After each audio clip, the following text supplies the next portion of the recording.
लेकिन परमात्मा कबीर साहब के रूप में आए, इसलिए हम कबीर पंथ कह देते हैं, नहीं तो इसका कोई नाम नहीं है।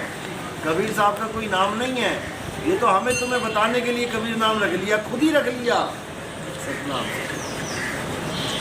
किसी ने नामकरण नहीं किया कबीर साहब का, खुद ही रख लिया। और वो भी ऐसा नाम रखा जिसके गुप्त भेद है। कक्का केवल नाम है, बब्बा ब्रह्म शरीर, रारा सब में रम रहा, वाको नाम कबीर।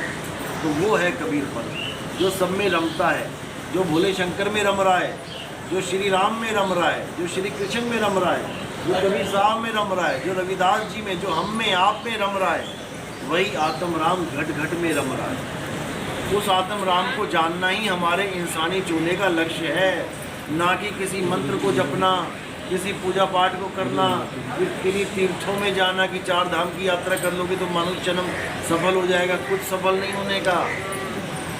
मानुष जन्म सफल तब होगा जब आप अपनी आत्मा को ढूंढ लोगे, क्योंकि उसी आत्मा में परमात्मा छुपा हुआ है।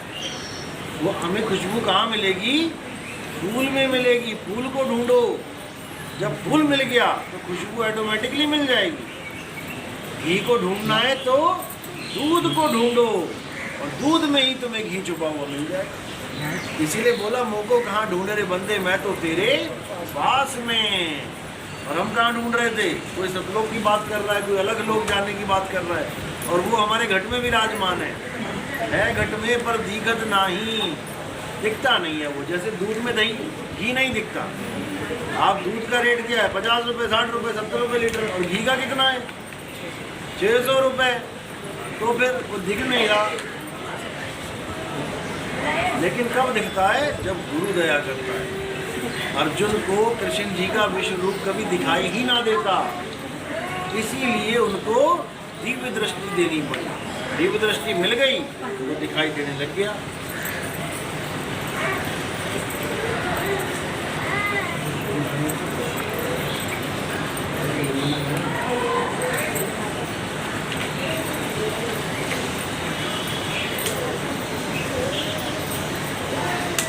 इसी प्रकार जो निरंजन देव है, काल भगवान है, वो काल भगवान भी दिखाई देने लग जाता है जब गुरु दया करता है। तो कहाँ है काल भगवान इस वक्त? देखा कभी काल भगवान को? कभी नहीं देखा। कितनी बार बता दिया मैंने काल भगवान क्या है। मन तो एक रूप हो गया, ये शरीर ही, ये साकार रूप काल भगवान है। देव निरंजन सकल सकल शरीरा, दामे भ्रम भ्रम रहल कबीरा।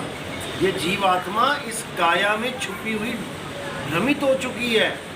ये अपने आप को नहीं जान पा रही है। ये अपने आप को ये देव निरंजन मान बैठी है, अपने आप को आदमी और औरत मान बैठी है। तुम अपने आप को आदमी समझ रहे हो। जब तक तुम अपने आप को आदमी समझ रहे हो तब तक तुम अपने स्वरूप को जान ही नहीं सकते।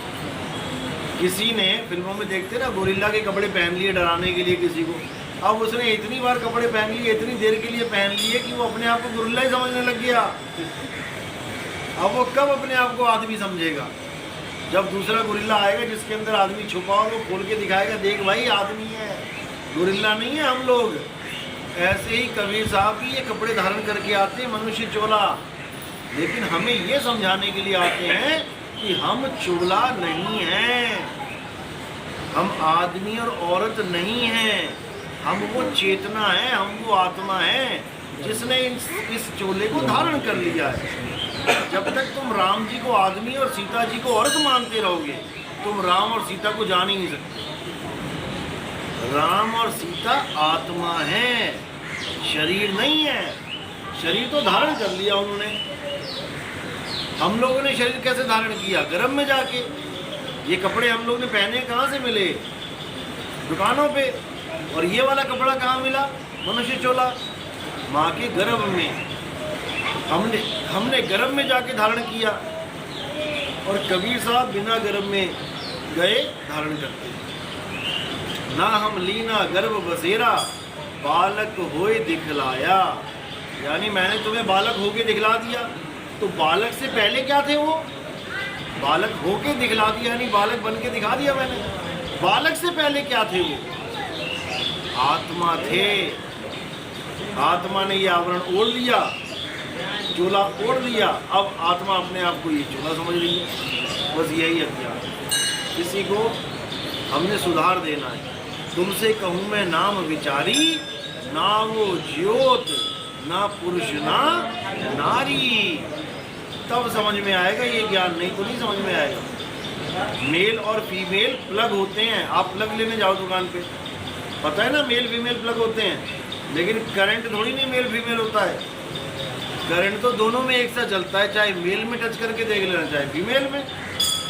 तो इसी प्रकार ये आत्मा का कोई रंग रूप नहीं है, ये आत्मा एक ताकत है, एक शक्ति है, जिसके कारण ये काया चल रही है। आदमी की काया भी चल रही है, औरत की काया भी चल रही है। जैसे अंत समय आएगा शरीर का, ये अपने शरीर को छोड़ के चली जाएगी। अब जब ये छोड़ के चली गई शरीर को, तब हम क्या बोलेंगे इसको, आदमी या औरत? वो आदमी और औरत तो नीचे पड़ा हुआ है, मिट्टी में मिट्टी हो जाएगा। आदमी भी मिट्टी हो गया, औरत भी मिट्टी हो गया। बताओ मिट्टी बची है, अब इसको आदमी बोलूँ कि औरत बोलूँ? 2 बट्ठल मिट्टी लाके यहाँ रख दो, इसको आदमी बोलोगे कि औरत बोलोगे? ये भी आदमी औरत नहीं है, ये तो तुम्हें एक रूप बना दिया। जैसे तुमने मिट्टी से आदमी बना दिया तो वो आदमी आदमी करने लग गए, किसी ने मिट्टी से औरत बना दी, उसको औरत औरत करने लग गए, जबकि वो दोनों मिट्टी हैं। घड़ा और सुराही, आदमी और औरत समझो, दोनों फूटने के बाद मिट्टी ही बन जाएंगे। तो काया रूप में भी हम आदमी औरत नहीं है, लेकिन हम बना दिए गए हैं वैसे। काया रूप में हम क्या है, पंचतत्व, 5 तत्वों की काया है। हवा आदमी है या औरत है? मिट्टी आदमी है औरत है? पानी आदमी है औरत है? आकाश आदमी है औरत है? हवा आदमी है औरत है? जब ये 5 आदमी और औरत नहीं है, तो 5 को मिला के जो काया बन गई, वो आदमी औरत कैसे हो सकती है? नहीं।